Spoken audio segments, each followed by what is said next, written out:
تو گائز آج اللہ تعالیٰ کے فضل و کرم کے ساتھ آج ہمارا 8واں روزہ بھی اختتام پذیر ہوا، اور اللہ تعالیٰ کے فضل و کرم سے آج ہم نے 8واں روزہ کمپلیٹ کیا۔ آج 8ویں روزے کا ہمارا پیغام اور میرے ایک دوست کا سوال، پیغام رمضان میں میرے ایک دوست نے سوال کیا کہ سجدہ کیوں واجب ہوا؟ قرآن اور حدیث کی روشنی میں ہم آپ کو بتاتے ہیں کہ سجدہ کیوں واجب ہوا۔ اللہ تعالیٰ کے حکم کے سامنے عاجزی کا اظہار کرنا، یہ آیت میں عموماً اللہ تعالیٰ کی عظمت، بندگی اور سجدہ کرنے کا ذکر ہوتا ہے۔ مثال کے طور پہ سورہ السجدہ میں اللہ تعالیٰ فرماتے ہیں مومن وہ ہے جو آیت سن کر سجدہ میں گر جائے، اور سجدہ دراصل بندگی کی علامت ہوتا ہے اور عاجزی کی علامت ہے۔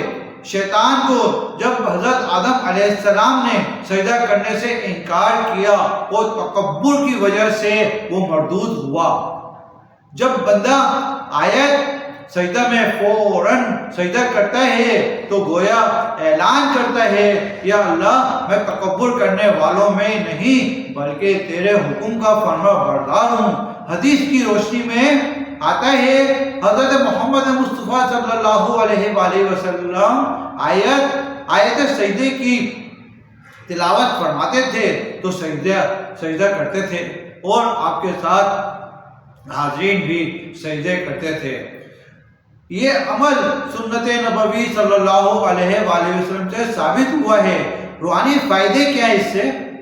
اللہ کے قربت حاصل کرنا، گناہوں کی معافی مانگنا، دل میں عاجزی پیدا کرنا اور ایمان کا مضبوط ہونا۔ قرآن کی آیت سجدہ کا راز کیا ہے؟ مکمل رہنمائی اور ہر مسلمان کے لیے ضروری ہے۔ یہ ویڈیو مکمل دیکھیں اور اپنے دوستوں کے ساتھ شیئر کریں تاکہ جن لوگوں کو معلومات نہیں ہے ان لوگوں کو بھی معلومات ہو جائے۔ دعا ہے کہ اللہ تعالی ہمارے اس میسیج کو زیادہ سے زیادہ عام کرے۔ میری دعا ہے یا اللہ تعالی ہم نے جو کچھ پڑھا اس کو اپنی بارگاہ الہی میں قبول و مقبول فرما، اس میں کوئی غلطی کوتاہی ہو گئی ہے تو معاف فرما۔ یا اللہ ہمیں قرآن کو سمجھنے اور پڑھنے اور اس پر عمل کرنے والوں کی توفیق عطا فرما۔ یا اللہ ہم تیری آیت سجدہ سن کر ہمیں عاجزی کے ساتھ سجدہ کرنے والوں میں شامل فرما۔ ہمارے دلوں سے تکبر کو نکال دے اور ہمیں سچا فرما بردار بنا دے۔ یا اللہ قرآن پاک کے حکم کے ہمارے دلوں کا نور ہے، ہمارے سینوں کی روشنی ہے، اور ہمارے غموں